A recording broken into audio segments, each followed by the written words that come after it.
짧은 말씀이지만 이 말씀, 이 계명 가운데 이게 담겨져 있는 하나님의 뜻이 무엇인가를 우리가 함께 참 나누면 좋을 것 같아요. 요즘 이 시대를 바라보면 우리가 뉴스나 이런 걸 보면 이렇게 살인, 사건, 사고들이 참 많은 시대를 우리가 살아가고 있는 것 같아요. 참 아름다운 이야기들도 분명히 많을 건데 우리가 가장 먼저 접하는 것은 사건, 사고적인 문제들, 그 사회적 문제들을 우리가 뉴스에서 잘 보고 있는 것 같아요. 많이 보고 있는 것 같아요. 다른 사람의 생명을 앗아가는 이 범죄나 전쟁 그리고 이제 폭동 등의 소식들을 우리가 가장 많이 접하고 있는 것이죠. 그리고 이 시대의 가장 큰 문제가 뭐냐면 그런 것들을 한 번씩 보면 자기의 잘못을 한 그런 가해자가 이 자기의 죄에 대해서 이제 정당화하는 이런 모습도 한 번씩 볼 수 있는 것 같아요. 나는 당연히 해야 할 일을 했다. 이런 식으로 참 이런 시대를 우리가 살아가고 있는 것 같아요. 그래서 이런 우리가 이 그 10계명의 6계명인 오늘 말씀에 13절에 나와 있는 이 6계명인 이 살인에 대한 이 내용을 가지고 우리가 이 살인을 어떤 시선으로 바라봐야 되는가, 또 성경적인 시선으로 이 살인을 어떻게 바라보고 하나님께서 이 6계명을 통해서 우리에게 금지하시고 요구하시는 것이 무엇인지를 먼저 한번 살펴보는 그런 오늘의 시간이 되었으면 좋겠습니다. 오늘 이 6계명 살인하지 말라예요. 살인하지 말라라는 이 6계명의 의미를 먼저 살펴보면요. 먼저 이 6계명의 의미는 이웃의 생명을 보호하라는 계명입니다. 이웃의 생명을 보호하라는 계명. 너무나 당연한 것이죠. 살인하지 말라라는 것은 단순히 그냥 살인하지 말라가 아니라 이웃의 생명을 보호하라는 계명이에요. 좀 넓게 우리가 바라보면 이웃에게 해를 가하지 않을 뿐더러 우리가 오늘 계속 나누겠지만 이웃의 생명을 보호하는데 우리가 적극적으로 도와야 한다라는 것까지 이 의미가 확장되는 것입니다. 단순히 살인하지 말라가 아니라 그 이웃의 생명이 잘 되도록 그 생명이 잘 지켜지도록 보호하고 지켜라라는 계명이 6계명이에요. 왜 이웃의 생명을 우리가 보호해야 됩니까? 우리가 먼저 생명이라는 단어를 우리가 한번 집중해서 보면 이 생명은 하나님으로부터 왔기 때문에 그래요. 그리고 하나님의 형상대로 창조된 모든 사람들은 존귀한 존재이기 때문에 그 생명을 우리가 함부로 할 수 없는 것이죠. 하나님이 창조하신 피조물 중에요. 가장 소중한 존재가 사람입니다. 인간의 존엄성과 생명의 가치 이 모든 것이 하나님의 계획 안에 창조되었기 때문에 우리가 그 사람의 생명, 이웃의 생명을요. 우리는 절대적으로 보호하고 소중히 여겨야 된다라는 것을 가르쳐주고 있는 것이죠. 그리고요. 하나님의 형상대로 창조된 모든 인간은 모두가 소중한 존재라는 것을 우리가 알아야 돼요.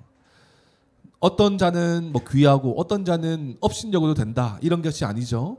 그렇다면 어디까지 확대되냐면 신자이든 불신자이든 모두가 하나님의 형상대로 창조된 자이기 때문에 우리는 그들을 모두를 소중한 존재로 여기며 살아갈 수 있어야 되는 것입니다. 그렇기 때문에 우리가 모두가 마땅히 존중받고 우리가 사랑받아야 될 존재라는 거예요. 그렇기 때문에 그런 사람들에게 해를 끼치는 살인이나 폭력이나 학대 이런 것들을 절대 해서도 안 되고 그런 것들로부터 보호해야 하는 것이 이 6계명을 지키는 이 우리의 의무인 것입니다. 그리고 우리가 이 죄를 바라봤을 때 하나님께서 우리에게 이 땅을 살아가는 인간들, 하나님의 백성들과 모든 자들에게 가장 심각한 죄가 뭐냐? 분명히 하나님을 거부한 죄가 가장 크겠지만 하나님께서 이 성경에서 끊임없이 이 죄에 대해서 가장 큰 무게를 두고 있는 죄가 뭐냐니까 살인이라는 거예요. 왜냐하면 이 살인은 결국은 하나님의 형상을 파괴하는 행위고요. 이 살인은 하나님의 주인 되심을 근본적으로 무너뜨리는 악한 행위이기 때문에 하나님은 이 살인을 절대적으로 금지하고 있는 것입니다. 그렇지 않겠습니까? 하나님의 형상을 내 마음대로 한다든지 또 하나님의 생명을 불어넣으신 생명인데 우리 마음대로 살인을 한다면 하나님의 주인 되신 이 생명의 주인 되신 하나님을 거부한 또 하나의 잘못된 행위로 나아가는 모습이기 때문에 그래요. 그래서 창세기 9장 6절을 보면 다른 사람의 피를 흘리면 그 사람의 피도 흘릴 것이니 이는 하나님이 자기 형상대로 사람을 지으셨음이니라 라고 분명히 말씀하고 있어요. 하나님의 형상이 아무데나 마음대로 할 수 없다라는 것이에요. 그리고 이 살인은 돌이킬 수 없는 죄이죠. 왜 그렇습니까? 한번 일어난 이 살인은 인간의 어떠한 노력으로도 돌이킬 수 없기 때문에 이 살인은 성경에서 가장 심각한 죄로 여기고 있어요. 레위기 24장 17절의 말씀을 보면 사람을 쳐 죽인 자는 반드시 죽일 것이요 라고 이렇게 엄중하게 하나님께서 규정하고 있습니다. 사람의 목숨은 한계죠. 그래서 우리가 막 과감하게 막 정말 위험을 감수하고 막 살아가는 사람들 보면 목숨이 2개냐 막 이렇게 말하잖아요. 그런데 그럴 수가 없죠. 우리의 목숨은요 하나예요. 그 말은 삶의 기회도 한 번이라는 거예요. 그렇기 때문에 이 살인은 그 사람의 소중한 목숨 하나와 단 한 번의 이 삶의 기회를 앗아가는 것이기 때문에 완전히 파괴하는 것이기 때문에 성경은 이 살인을 가장 심각한 죄로 바라보고 있습니다.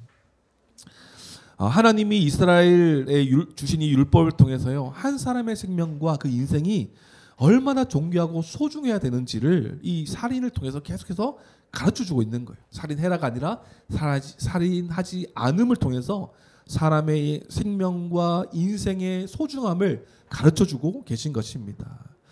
또 이 살인을 한번 살펴보면 이 살인은 함께 살아가는 이 이웃과 이 맺은 관계가 완전히 끊어지는 행위잖아요. 다시는 가까이 할 수 없는 그런 모습이기 때문에 가장 악한 행위다라고 말하고 있는 것입니다.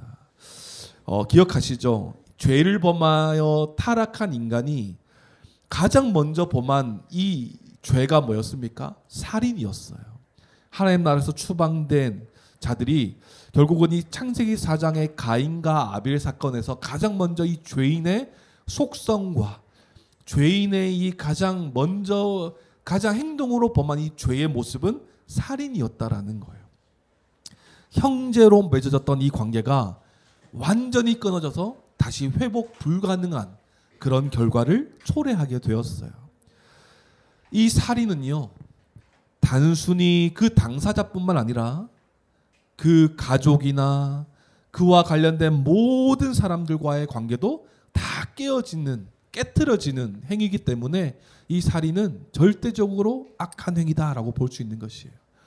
또 이 살인은 또 무엇을 낳습니까? 살인은 또 살인을 낳죠.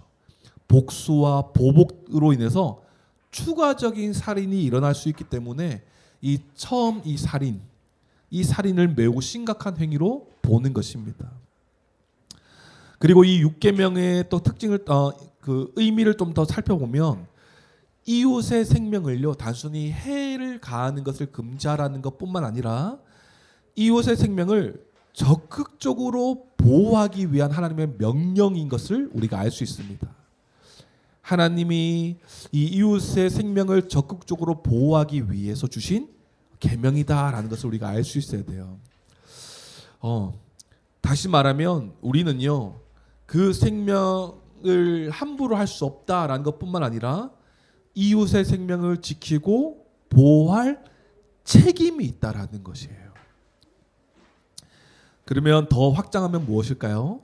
하나님은 이 위험에 처한 이웃, 가난과 폭력으로 인해서 생명의 위협을 받는 이웃을 우리가 보호해야 될 책임이 있다라는 것까지도 가르쳐주고 있는 것이에요. 다시 그 사람들을 돌보기 원하시는 하나님의 마음이 6계명에 담겨져 있다라는 것입니다. 이 하나님의 백성이 서로 소중히 여기면서 서로 사랑하며 살아가기를 원하시는 것이죠. 하나님은. 그래서 하이델베르크 제107문에 보면요 이런 질문이 나와요. 그렇다면 위에서 말한 방식으로 우리가 이웃을 죽이지 않으면 그것으로 충분합니까? 라는 질문이 나와요. 살인하지 않으면 되는 것입니까? 묻는데 답은 뭐냐면 이거예요. 그렇지 않습니다. 하나님께서는 시기와 증오와 분노를 정죄하심으로 할 수 있는 한 우리가 이웃을 위험으로부터 보호하고 원수에게까지도 선을 행하며 살 수 있도록 이웃을 우리 몸과 같이 사랑하고 이웃에게 인내하고 화평하며 온유하고 자비를 베풀고 친절하게 대할 것을 가르치십니다라고 답하고 있습니다. 그러니까 이 6계명이 의미하는 게 뭐라고요? 단순히 살인을 안 하는 것으로 만족하는 것이 아니라 오히려 그 사람들에게 선을 베풀고 그 사람을 온유하게 대하고 그 생명을 보호할 것까지도 가르치는 것이 이 6계명의 참된 의미다라는 것이에요. 이 내용의 의미를 통해서 우리가 한번 세부적으로 한번 살펴보죠. 살인하지 말라라는 계명이에요. 성아야, 6계명이 뭐죠? 10계명 중에 6계명이? 그렇죠. 살인하지 말라예요. 먼저 우리가 이 살인하지 말라에서 한번 살펴보죠. 살인을 먼저 한번 살펴보도록 하겠습니다. 살인이 무엇입니까? 불법적으로나 계획적으로 그 사람의 생명을 빼앗는 행위가 살인인 것이죠. 불법적이거나 계획적으로. 성경은 이 살인이 가장 심각한 죄이기 때문에 성경은 살인한 자는 반드시 죽여라라고 말씀하고 있어요. 민수기 35장 21절의 말씀 보면 이렇게 말씀합니다. 악의를 가지고 손으로 쳐 죽이면 그 친자는 반드시 죽일 것이니라고 나와 있어요. 그러니까 그만큼 이 성경에서는 살인이 굉장히 심각한 죄다라는 것을 계속해서 가르쳐 줍니다. 그리고 이 살해하지 말라라는 것까지 연결하는 거 보면 어떤 개념까지 이제 포함되어 있냐면 직접적인 살인뿐만 아니라요. 그 다른 사람의 생명에 지장을 줄 수 있는 이 행위, 그 어떤 행위도 금지하라는 것을 가르쳐 주고 있어요. 그러니까 생명에 지장을 줄 수 있는 행위 어떤 것이 있을까요? 마음에 괴로움을 주는 것. 그리고 또 뒤에 나오겠지만 우리가 해야 할 책임을 다하지 않아서 다른 사람이 피해를 보는 것까지도 확장됩니다. 이 다른 사람에게 생명에 지장을 줄 수 있는 어떤 행위도 금지하고 있는 계명이요. 6계명이에요. 그래서 이렇게 신명기 24장 6절에 이렇게 말씀해요. 사람이 맷돌이나 그 윗짝을 전당 잡지 말지니 이는 그 생명을 전당 잡음이니라 라고 설명하고 있어요. 무슨 말입니까? 다른 사람에게 이렇게 전당을 잡는 거죠. 어떤 사람에게 이제 뭐 이렇게 글을 써서 그 어떤 뭐죠? 이거 계약서나 이런 걸 접는 거죠. 그죠? 그런데 그것을 단순히 이 사람에게 생명의 위협을 가하지 않는 것처럼 보이지만 그런 것을 전당 잡는 것조차도 그 사람의 생명을 전당 잡고 있는 것이라고 성경을 설명하고 있는 거예요. 죽이려는 고의성이 없더라도요. 그런 행위 자체가 그 사람, 전당 잡힌 사람은 마음의 괴로움으로 인해서 어떠한 결과를 초래할지 모르기 때문에 그런 것까지도 금지하고 있는 것이에요. 그리고 또 뒤에 나오죠. 죽이려는 고의성이 없더라도 부주의한 잘못으로 다른 사람의 사망에 이르도록 하는 행위 역시 금지하고 있는 것이에요.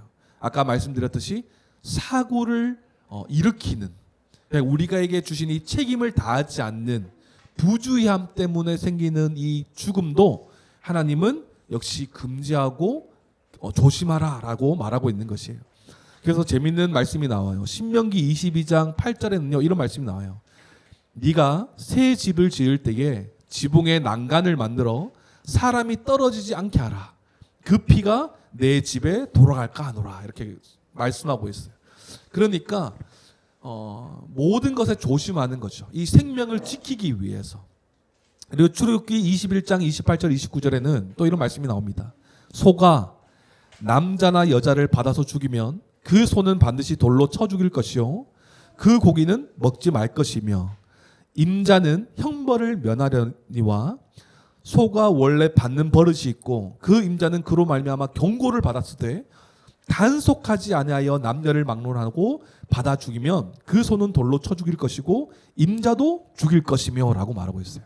그러니까 주인이 소가 원래 들이받는 이 습성이 있는데 그것을 알고도 관리하지 않았다면 그 죄도 주인에게 있다라고 말하고 있는 것입니다.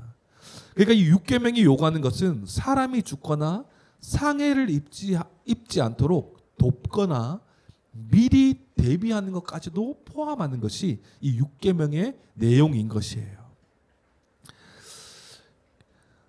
그렇기 때문에 단순히 6계명은 단순히 살인하지 말라라는 계명뿐만 아니라 다른 사람의 생명을 소중히 여기면서 지킬 수 있도록 우리가 계속해서 깨어서 생각해야 된다라는 것을 하나님께서는 가르쳐주고 계신 것입니다. 이 살인하지 말라라는 이 6계명의 특징을 우리가 한번 살펴보죠. 6계명에 드러나는 이 특징은요, 첫 번째로는 두 가지로 좀 볼 수 있는 것 같아요. 첫 번째는요, 인간 내면의 폭력성을 드러내는 계명이에요. 인간 내면의 폭력성을 드러내는 계명이다. 우리가 아까도 말씀을 봤지만 범죄하여 타락한 인간이 제일 먼저 저지른 죄가 뭐냐니까 살인이었다라는 것이에요.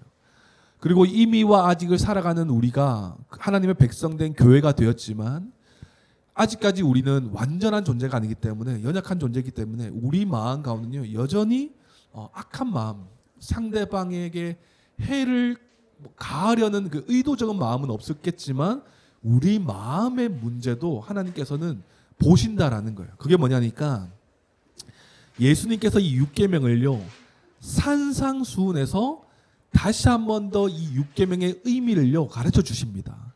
산상수훈에서 우리 나중에 산상수훈 말씀도 함께 나누면 너무 좋겠으면 이 6계명의 계명을 산상수훈에서 예수님이 이 의미를 확장하셔서 설명하시는 모습이 있습니다.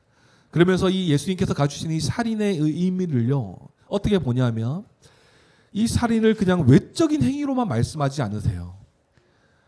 예수님은 이 마음의 문제까지도 살인의 문제로 바라보세요. 그게 뭐냐니까 마음의 분노나 미움도요 살인과 같은 무게로 다루시는 모습을 우리가 볼 수 있습니다. 마태복음 5장 21절 22절 보면 예수님께서 이렇게 설명하세요. 옛사람에게 말한 바 살인하지 말라, 누구든지 살인하면 심판을 받게 되리라 하였다는 것을 너희도 들었으나 나는 너희에게 이르노니 형제에게 노하는 자마다 심판을 받게 되고 형제를 대하여 나가라 하는 자는 공회에 잡혀가게 되고 미련한 놈이라 하는 자는 지옥불에 들어가게 되리라 라고 이렇게 예수님께서는요 그냥 단순히 살인하는 것뿐만 아니라 마음의 악한 마음을 품어서 상대방을 존중히 여기지 않고 함부로 대하는 것까지도 살인한 것과 똑같다라고 예수님이 가르쳐 주세요. 여기 보면 라가라 하는 자 이렇게 나와 있잖아요. 라가는 그 당시에 이제 말로 하면 이제 뭐 함부로 욕하는 거죠. 바보다. 순하게 말하면 바보다. 이렇게 말하는 거. 우리가 흔히 말하는 욕하는 거. 미련한 자다. 이렇게 말하는 거. 무슨 말입니까? 소중히 여기지 않고요. 무시하고 비난하는 말. 그런 마음을 품고 내뱉는 말조차도 행위조차도 예수님은 살인으로 간주하고 계신 거예요. 그러니까 인간 내면의 이 폭력성을 이제 드러내는 계명이 바로 6계명인 것이죠.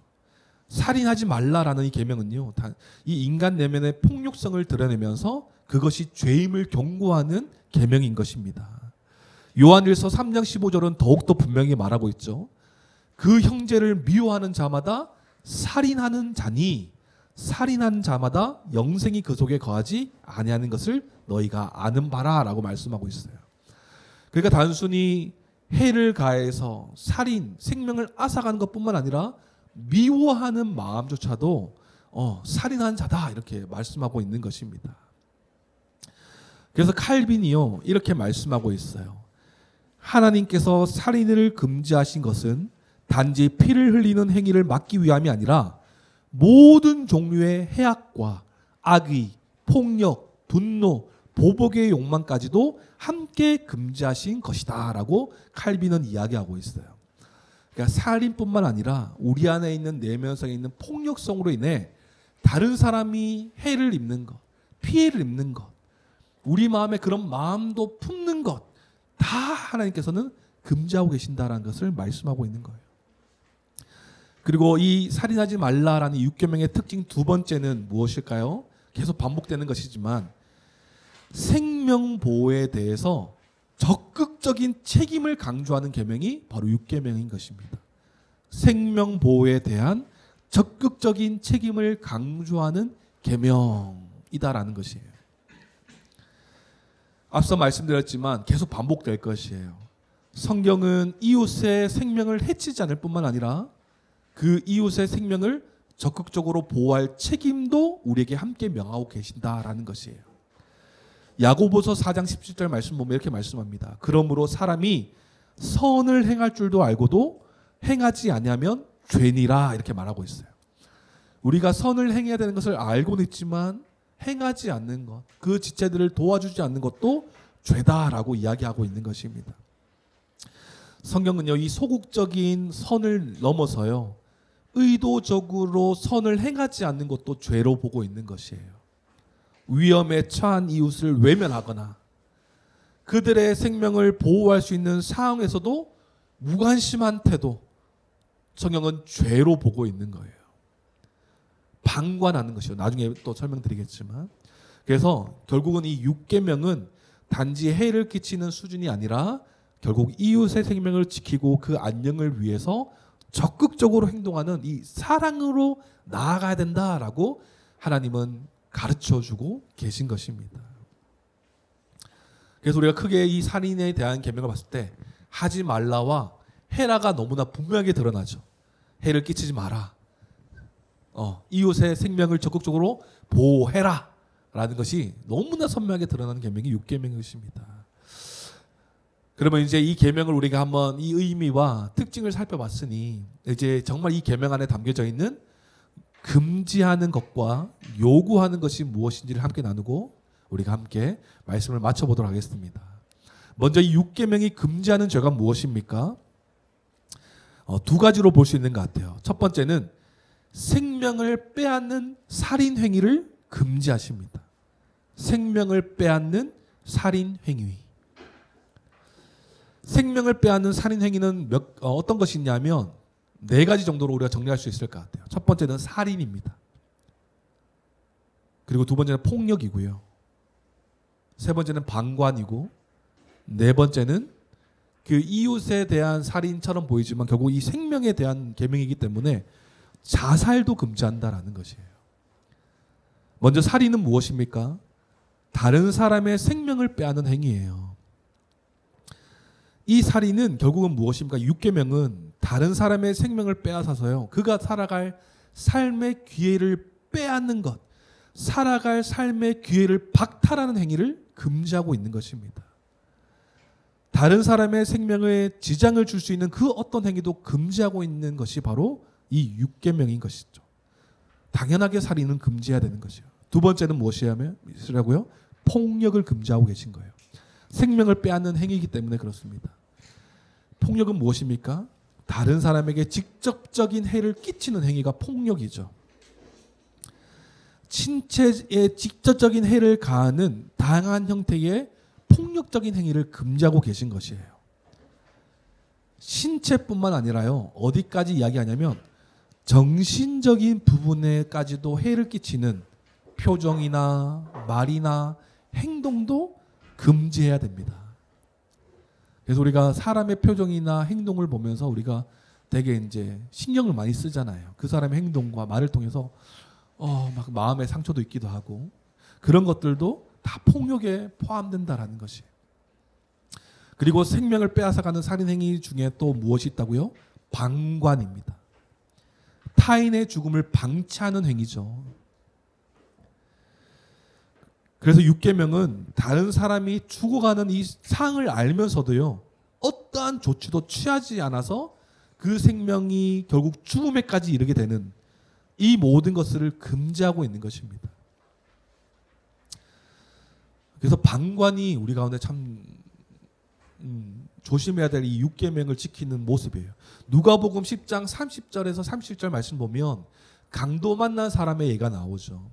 어떤 사람이 예수님께 질문합니다. 예수님이 어떤 사람이 참된 이웃입니까?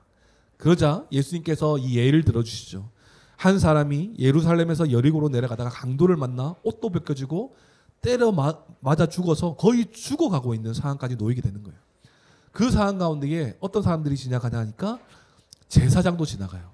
근데 그냥 보고 지나갑니다. 방관하는 거죠. 레위인도 지나가다가 그 사람을 발견했지만 그냥 지나갑니다. 방관하는 것이죠. 그런데 결국 그 사람, 강도 만난 사람 누가 도와줍니까? 이방인이었던 사마리아인이 도와줘요. 도와주는데 어떻게 도와줍니까? 그 사람을 불쌍히 여겨서 치료도 해주고 주막에 데려가서 자기가 일을 마치고 돌아올 때까지 이 사람이 잘 나을 수 있도록 주막 주인에게 이 돈을 주면서 그 사람에게 내가 갔다 올 때 더 비용이 들었다면 그때 더 지불하겠다. 끝까지 잘 챙겨. 이렇게 말하는 사마리아인을 볼 수 있어요. 그래서 결국은 이 방관하는 죄가 정말 심각하고 참된 이웃은 누구인가? 그들의 마음과 유대인들과 함께할 수 없는 사마리아인이었지만 적극적으로 도와줬던 이 사마리아인이 너희의 이웃이 아니냐라고 예수님께서 가르치시는 장면이 나와요. 이 사마리아인이 너희들의 참된 이웃이다라는 것 가르침과 동시에 방관하는 자들의 이 죄를 엄격하게 하나님께서 경고하고 있는 이 모습을 우리가 볼 수 있는 것이에요.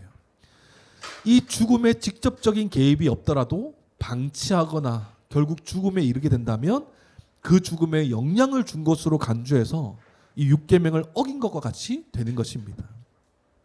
그리고 생명을 빼앗는 살인행위의 네 번째가 바로 자살이었죠. 자신의 생명을 스스로 끊는 행위가 자살이에요.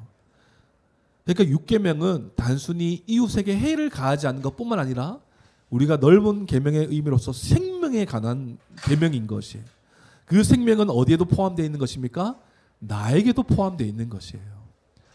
어떤 이유에서든지 자신의 생명을 스스로 끊어서 삶을 마감하려는 이 자살을 금지하고 있는 것입니다. 그래서 이 생명의 계명에서 내가 내 생명을 내 마음대로 한다는 것은 정말 이 죄인의 모습이죠. 주인 되심을 거부하고 이 생명조차도 내 것이라고 생각하는 이 악한 죄인의 모습인 거예요. 이 생명의 주인은 하나님이시고 생명을 주관하시는 분은 하나님이신데 어떤 이유가 됐든지 내 생명을 내 마음대로 한다는 것은 이 주되심을 거부하는 행위예요. 그렇기 때문에 이 육계명은 결국 자살까지도 금지한다라는 것을 우리가 볼 수 있는 것이에요. 그래서 이 사도행전에 보면 그 자결하라는 이 감옥 간수가 있잖아요. 그 귀신 들린 자를 이제 바울 일행이 쫓아냈다가 이 귀신 들린 자로 인해서 돈을 벌던 이 주인들이 바울 일행을 고발해요. 그래서 억울하게 감옥에 갇혔지만 바울 일행은 그 감옥 안에서 찬송하고 기도하면서 막 하나님을 신뢰하는 것이죠. 그때 지진이 나서 옥문이 열리고 착고가 풀리는 막 역사가 일어나요. 그러니까 간수들이 착고와 열린 이 감옥 문을 보고 죄수들이 다 도망갔구나 해서 이제 나는 이제 큰일 났다 해서 이제 자결하려고 해요. 그죠? 자살하려고 하는 거죠. 그때 바울이 급하게 말합니다. 우리 다 여기 있다. 죽지 마라. 그래서 어떤 일이 벌어져요? 결국 그 간수와 간수집이 다 구원을 받는 이 놀라운 역사가 일어나는 장면을 볼 수 있어요. 어떤 이유가 됐던 간에 자기의 목숨을 자기가 해하려고 하는 것은 절대로 해서는 안 되는 하나님께서 금지하는 모습인 것입니다. 또 이 육계명에서 금지하는 이 두 번째가 뭐냐니까 생명을 보존하는 데 있어서 소홀히 하는 행위를 금지하고 계신다라는 거예요. 생명을 보존하는 데 소홀히 하는 행위, 이것을 하나님께서 금지하고 계신다는 거예요. 앞서 우리가 살펴보았지만 생명을 보존하는데 소홀히 하는 행위에 어떤 것이 있겠습니까? 사고를 대비하지 않는 행위가 있어요. 다른 사람의 생명을 상하게 할 수 있는 사항을 대비하지 않거나 소홀히 여기는 것도 금지하는 것이죠. 아까 말씀드렸죠. 신명기 말씀에 내가 새 집을 지을 때에 지붕에 난간을 만들어 사람이 떨어지지 않게 하라. 그 피가 내 집에 돌아가노라.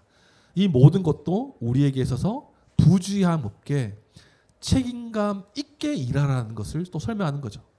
그럼 또 이런 거죠. 우리가 한번 진짜 사소하게 생각해 보면 어디 못이 튀어나와 있어요. 그죠? 그러면 이제 그냥 보고 지나가는 거 조심해야 되는 게 아니라 이것으로 인해서 어떤 사람이 해를 입지 않도록 우리가 이제 조치를 취하는 필요도 있는 거예요. 그러니까 이 사고에 대비하지 않는 행위도 하나님께서는 금지하고 있다라는 것입니다. 그리고 또 우리가 맡겨주신 그 일에 대해서 어떻게 보면 직업이나 어떤 모든 일에 대해서 책임을 다하지 않는 것도 하나님께서 금지하고 있는 것이에요. 그러니까 책임을 지고 우리에게 맡겨주신 그 직업과 일에 대해서 책임을 가지고 우리가 이 일들은 결국은 이웃을 위해서 하는 일이기 때문에 책임을 지고 적극적으로 해라는 것까지도 연결되는 것이에요. 우리가 다 각자의 직업이 있겠지만 우리가 우리의 일을 제대로 하지 않았을 때 다른 사람들이 피해를 볼 수 있고 그 피해로 인해 그 사람들이 잘못된 생각을 가지고 자살이나 생명을 함부로 하는 그런 행위까지도 이어질 수 있기 때문에 우리가 맡은 이 일에 대한 책임, 이 부주의함 이런 것에서부터 우리가 잘 경계해서 적극적으로 해야 된다라는 것을 하나님은 가르쳐주고 계신 것이에요. 또 생명에 지장을 주는 행위도 우리가 금지해야 되겠죠. 아까도 얘기했지만 이 생명에 관한 계명이기 때문에 우리가 이웃에게만 적용되는 계명이 아니라 우리에게도 포함되어 있는 것이에요.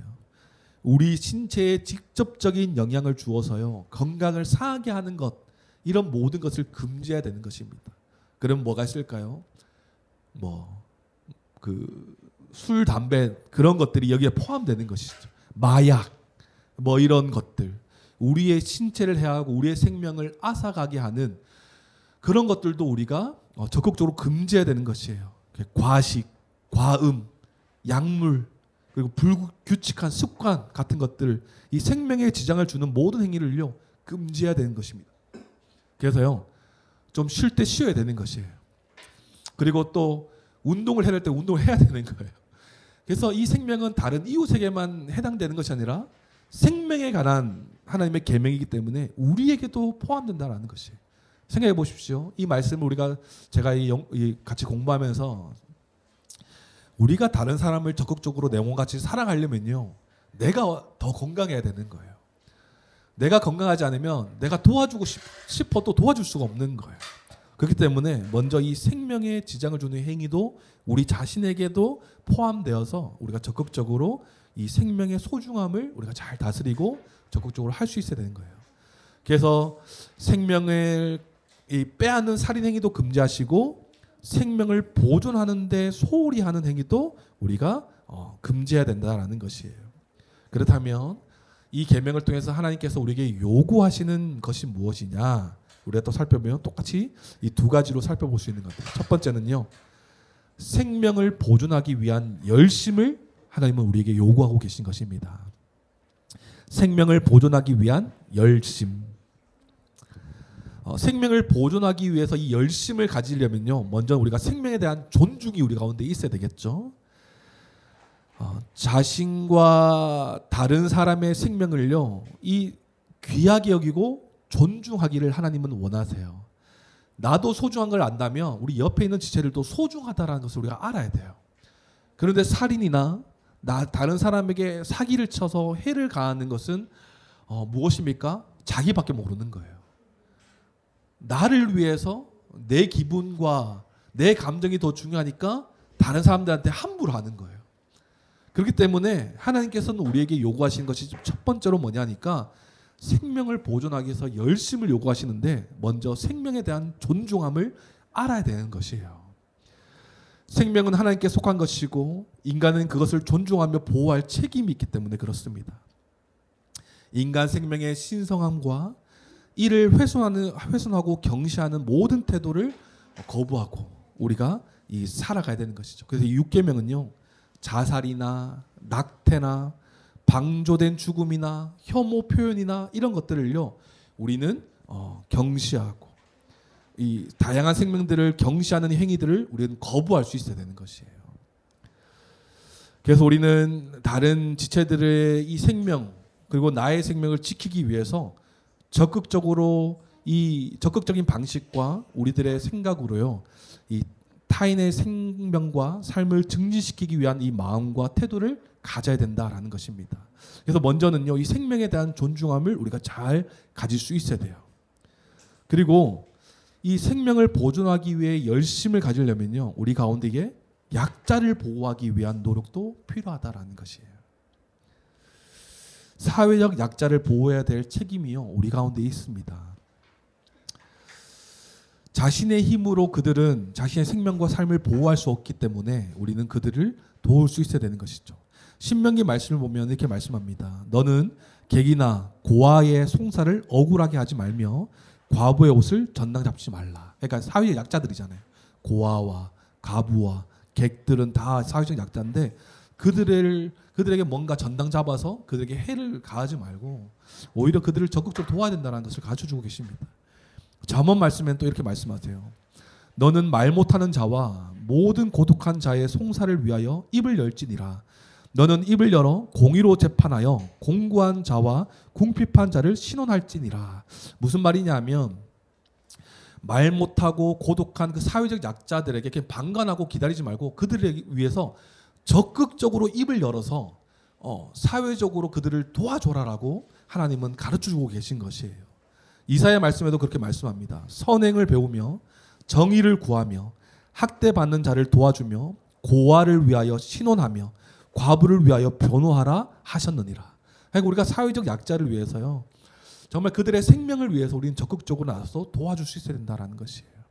사회 약자는 외부적인 이 힘에 의해서 생명을 잃을 수도 있고 해를 당할 수도 있기 때문에 그 해를 당할 때 그들은 대응하지 못하는 자들이기 때문에 자신의 힘으로는 극복하기 힘들어요. 그렇기 때문에 우리는 세심한 관심을 가지고 적극적으로 도와줄 수 있어야 되는 것입니다. 그래서 제가 이번 주에 이렇게 유튜브 보다가 어떤 알고리즘이 딱 떴는데요. 어떤 유튜브였냐면 언제적 뉴스인지 모르겠어요. 뉴스도 아니고 그냥 뭐 하나의 사회 그냥 뭐 훈훈한 이야기. 언제적인 건 모르겠는데 한 아이가 이제 길거리에서 한 중학생 본 애가 교복을 입고 땀을 막 뻘뻘 흘리면서 막 땀을 막 닦으면서 막 안절부절 못 하고 있는 거예요. 막 주머니 막 뒤적거리면서. 근데 그 앞에 누가 있냐니까 할머니가 채소를 가지고 와서 이 더운 날씨에 이제 막 팔고 계신 거예요. 그러니까 이게 막 쭈뼛쭈뼛거리면서 자기도 막 더운지 막 땀을 닦으면서 막 쭈뼛쭈뼛 막 계속 주머니 손으로 막 안절부절 못 하는 거예요. 그게 왜 그러냐 했더니 이제 나중에 이제 그 이야기가 이제 확 이제 전해져서 이제 뉴스에 이제 인터뷰하는 거 보니까 이 더운 날씨 할머니가 너무나 힘들어 보이시더라. 그래서 이 할머니 혹시 쓰러지실까봐 빨리 내가 이거 모든 걸 다 사드리고 싶다 이런 마음이 들었대요. 그래서 이제 막 용돈에 받은 이 돈을 막 뒤적뒤적 끓이는 거죠 이렇게. 그래서 이제 할머니한테 결국 이제 가서 할머니가 무더운 날씨 가운데 힘들어하시는 걸 보면서 이제 할머니 제가 이거 드릴 테니까 다 저한테 주시고 중학생이에요. 다 주시고 이제 집에 들어가시라고 이렇게. 근데 할머니가 너무 기특해가지고 막 하는 이런 모습이 있었어요. 이런 모습을 보면서 참 그 아이의 참 어린 아이지만 정말 이 댓글에는 막 칭찬이 막 달리고 어떤 교육을 받았길래 저렇게 행동하나. 사회적 약자를 우리가 정말 적극적으로 도와주는 행동이 그런 어린 마음에서도 나올 수 있는 걸 보면 우리에게 하나님께서 요구하시는 모습이 그런 모습이다. 정말 이 생명을 보존하기 위한 열심이 이런 생명에 대한 존중과 약자를 보호하는 이 노력이 우리 가운데 분명히 필요하다라는 것을 우리가 좀 볼 수 있는 것이에요. 또 우리가 다른 사람의 생명을 지키기 위한 선한 싸움도 해야 되는 것입니다. 사람의 생명을 경시하는 이 풍조를 우리가 대항해야 되는 것이죠. 앞서 말씀드렸듯이 이 정말 말 못하는 자와 고독한 자의 송사를 위하여 우리가 입을 열어야 될 필요가 있는 것이에요. 인종이나 성별, 건강에 따라 차이를 두고 판단하거나 차별해서도 안 되는 것이죠. 그 사람의 생명을 보호하지 않는 제도나 법에 대해서 우리가 지적하고 우리가 그것을 새로운 대안을 우리가 생각해서 제시해서 그 생명을 보존할 수 있도록 우리가 도울 수 있는 이 적극적인 모습도 필요하다라고도 우리에게 가르쳐주고 계신 것입니다. 그래서 자신이 가진 이 생명도 마찬가지예요. 자신이 가진 생명을 건강한 상태로 잘 유지할 수 있도록 또 우리가 힘써야 되는 것입니다. 그래서 건강한 상태를 잘 유지하기 위해서 이 과식이나 과음, 마약, 술, 담배 이런 거 다 절제하고 건강을 지킬 수 있는 삶의 습관을요 우리가 길러야 되는 필요도 있는 것이에요. 이것이 생명에 대한 소중함이 우리에게도 이제 연결되는 것입니다. 그리고 우리도 건강한 상태로 잘 유지하기 위해서는요 우리 마음에 일어나는 마음의 분노나 걱정이나 증오, 원한 이런 것들도요 잘 다스려야 함을 우리에게 요구하고 계신 것이에요. 그래서 아까도 얘기 드렸지만 우리 안에 내면적으로는 폭력성이 있기 때문에 그것조차도 하나님은 우리에게 죄로 간주하시기 때문에 살인과 마찬가지인 죄로 간주하시기 때문에 우리는 이 마음으로 이 모든 것들을 잘 다스릴 필요가 있는 것이. 그래서요 우리 나갑시다. 뜁시다. 러닝도 좀 하고요. 좀 이제 바람도 쐬면서 우리 마음에 이렇게 집에 앉아서 막 도 닦고 이런 게 아니잖아요. 우리 나가서 하나님 주신 자연을 만끽하고. 제가 러닝을 시작하면서 제일 좋은 것 중에 하나가 뭐냐면 한 번도 저는 이제 꽃향기를 제대로 맡아본 적이 없어요. 이렇게 누가 꽃 사오면 이렇게 맡아보고 이랬는데 와 그렇죠. 우리 아내가 꽃이시니까 이렇게 한 번씩 냄새 맡고 하고 이제 샤워했니 이렇게 하긴 하는데. 러닝을 하면 그 길가에 막 이제 꽃이 많이 있으면 꽃내음이 막 나는 그러면서 저도 이제 별로 이제 우리가 살아가면서 하나님의 창조 세계를 만끽하자라고 말은 하지만 잘 그러지 못할 때가 너무나 많잖아요. 그런데 그걸 보면서 와, 하나님 창조하신 이 꽃의 향기가 이런 것이었구나 막 달리면서 이렇게 막 이제 보았기도 하고, 저는 이제 하나님 창조와 하나님의 그 기쁨을 되게 만끽하는 러닝과 또 생각났던 것이 군대에서 그 행군 때였어요. 행군 때 막 정말 덥잖아요. 그래서 시원한 바람이 아니라 그냥 가볍게 부는 바람조차도 하나님께 너무 감사한 거예요. 하나님 이렇게 이 세상을 다스리시는구나 막 이런 것들 막 느꼈던 기억이 있어요. 그래서 우리 나갑시다. 나가서 러닝 크루를 만들어서 좀 뜁시다. 뛰고 우리의 체력을 또 잘 관리하고, 그래서 우리 안에 있는 걱정이나 증오와 분노 이런 것도 잘 다스릴 뿐만 아니라 우리의 건강도 잘 지켜서 생명이 생명을 또 도울 수 있도록 우리가 우리 자신도 잘 가꿔야 될 것이에요. 하나님께서 우리에게 요구하신 것이 이런 것들이라는 것입니다. 바로 생명을 보존하기 위해서 열심을 다하는 것을 하나님께서 요구하시는 거예요. 다른 사람의 생명을 위해서도 열심을 잘 가져야 될 것이고, 나에 대한 이 생명도 잘 다스려야 되는 것이죠. 또 하나님은 또 요구하시는 것이 무엇이냐면, 두 번째로 사람에 대한 존중과 사랑을 요구하고 계신 것입니다. 사람에 대한 존중과 사랑을 요구하고 계세요. 당연히 사람은요, 존중받아야 할 사람인 것입니다. 왜요? 하나님의 형상대로 모든 자들이 창조되었기 때문에 그래요. 모든 사람은 다 소중합니다. 존귀하게 여김을 받음이 마땅한 것이에요. 그렇기 때문에 우리는 다른 사람에게 예의를 갖추고요, 부드러움과 친절함으로 대할 수 있어야 되는 것입니다. 불신자라서 악인이라서 막대할 수가 없는 것이죠. 그렇기 때문에 어느 누구도 무시하거나 따돌리거나 학대하거나 폭력과 같은 일을 당해도 되는, 저 마땅히 당해도 싸다 이렇게 할 수 있는 사람이 아무도 없다는 것이에요. 어떤 악인이라 할지라도요, 그 사람은 하나님의 형상을 입었어요. 그렇기 때문에 우리는 그 사람을 소중히 여겨줘야 되는데, 근데 그 사람이 악한 행동을 저질렀어요. 그럼 우리는 그 사람을 어떤 시선으로 바라봐야 되냐면, 벌을 받아도 당연하다라고 보는 것이 아니라 불쌍한 자로 여겨야 되겠죠. 하나님의 형상대로 창조되었지만 하나님의 주신 그 생명을 소중하게 여기지 않고 그 사건 사고를 일으키고 막 그렇게 살아가는 비참한 삶을 살아가고 있는 그의 인생에 대해서 긍휼한 마음을 가질 필요가 있는 것이에요. 우리도 똑같이 악한 마음으로 그들을 대하는 것이 아니라 하나님의 마음을 가진 자로 긍휼한 마음으로 그들을 대하고 바라볼 수 있어야 된다는 것이에요. 그래서 우리는 사람을 존중히 여겨야 되는 것입니다. 또 사람은요, 존중받아야 될 마땅한 자이지만 또 사랑을 받아야 될 마땅한 자예요. 사랑을 받아야 할 사람이라는 거예요. 이 6계명은 결국은 사람이 서로 사랑하면서 함께 살아갈 것을 요구하십니다. 사람은 한 몸으로 서로 사랑하고요, 함께 돕고 살도록 창조되었습니다. 하나님께서 천지를 창조하실 때 모습을 보시죠.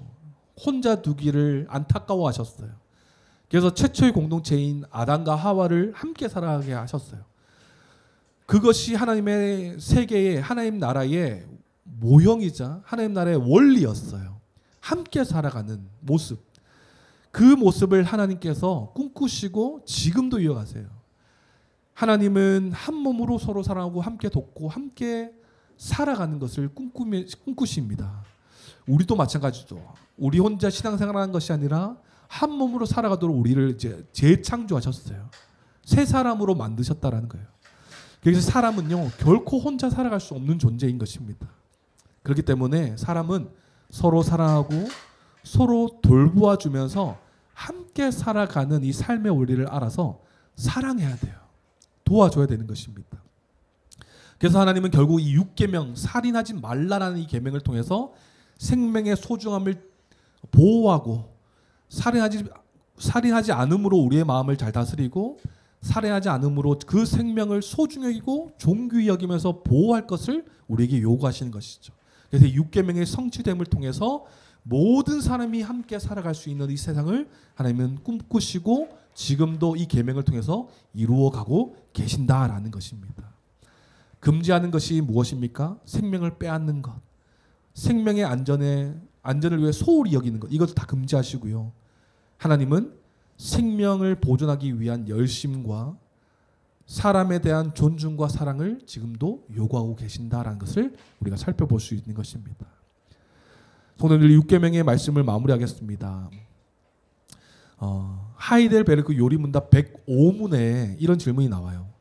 제6계명에서 우리를 향하신 하나님의 뜻이 무엇입니까? 라고 말합니다.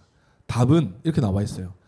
내 이웃을 생각이나 말이나 표정이나 몸짓으로 그리고 특별히 실제 행동으로 업신여기거나 미워하거나 모욕을 주거나 죽이지 않아야 합니다. 그런 일을 하는 다른 사람들에게도 가담하지 말아야 합니다. 그리고 나는 모든 복수의 욕망을 제하여야 합니다. 또한 내 자신을 고의적으로 해치거나 부주의하게 위험을 빠뜨리지 말아야 합니다. 중대한 죄악인 살인을 예방하기 위하여 국가가 무장을 갖추고 있는 것입니다. 라고 답하고 있어요. 그러니까 이 살인에 대한 이 계명은 외적으로나 내적으로나 모든 부분을 규제하시는 계명이 이 6계명인 것입니다. 그리고 이 생명을 지키기 위해서 스스로도 열심을 다해야 되겠지만 국가가 나서서 함께 이 생명을 위해서 적극적으로 나서서 도와야 된다라는 것을 가르쳐주고 있는 것이죠. 하나님의 형상대로 창조된 인간의 존엄성과 이 생명의 가치를 드러내시면서 보호하고 지킬 것을 요구하고 있는 계명이 바로 6계명인 것입니다. 살인은 절대 하지 않아야 돼요. 왜요? 하나님의 형상을 파괴하는 행위이고 하나님의 주인 되심을 근본적으로 무너뜨리는 악한 행위이기 때문에 살인은 절대적으로 하지 않아야 됩니다. 또한 외적으로 드러나는 이 살인뿐만 아니라 이 우리 내적에 있는 모든 미움과 분노 그리고 그 사람을 업신여기고 그 사람에 대해서 함부로 하는 것조차도 성경은 죄로 간주해요. 살인으로 간주한다라는 것입니다. 우리에게 맡기신 이 일들에 대해서 책임을 다해서요. 우리 생명을 보존하도록 우리에게 맡겨주신 일들을 적극적으로 해야 되는 것입니다. 우리에게 맡겨주신 그 일들을 책임지지 않고 적극적으로 하지 아니하면 그 해가 다른 이웃에게 간다라는 사실을 우리가 기억해야 될 것이에요. 그래서 한번 생각해봤죠. 건축하는 자들, 이런 자들, 그 부분만 예가 될 수 없게 우리 모두의 예가 되게 될 수 있겠죠. 만약에 건축하는 부분이 자신의 일을 소홀히 해서 함부로 막 맘대로 지었다면 그 안에 사는 사람들이 생명의 위협을 받을 수 있는 것이. 그리고 우리가 하고 있는 일들도 생각해 봅시다. 사람을 대하는 일들을 다 하고 있지 않습니까? 우리가 하고 있는 일들에 대해서 우리가 적극적으로 하지 않다면 그냥 단순히 나의 편의를 위해서 이걸 소홀히 여기고 함부로 했다면 그 피해는 고스란히 그 사람들에게 다 받게 되는 거예요. 우리는 이 돈을 그냥 받게 되겠고 그 해와 위협이라고 해야 될까요? 어떤 이제 그런 것들은 다 저 사람들이 받게 되는 것이죠. 나쁜 안 좋은 결과들을. 그렇기 때문에 우리 안에 우리에게 맡겨진 일들을 책임지고 열심히 해야 될 필요가 있는 것입니다. 우리의 부주의함을 통해서 생명에 지장을 주는 것들에 대해서 우리는 경계하고 주의해야 될 것입니다. 생명에 관한 일에도 우리는 직접적으로 그리고 간접적으로도 우리가 방관하거나 적극적이지 않는 우리의 모습이 아니라 다른 사람의 생명을 위해서요 적극적으로 행동하는 우리 모두가 되기를 소망합니다. 우리가요 먼저 우리 생명을 하나님께서 주신 생명이라는 것을 분명히 알고 우리조차도 하나님의 형상대로 창조된 생명이라는 것을 알고 우리를 소중히 여길 뿐더러 우리를 소중히 여기는 만큼 다른 이웃의 생명도 소중하게 여기면서 하나님의 형상대로 창조된 존귀한 자임을 알아서 우리가 이 이웃 사랑을 적극적으로 실천하며 살아가는 우리는 교회 성도님들의 삶이 되길 주님의 이름으로 축원합니다. 아멘. 우리 한번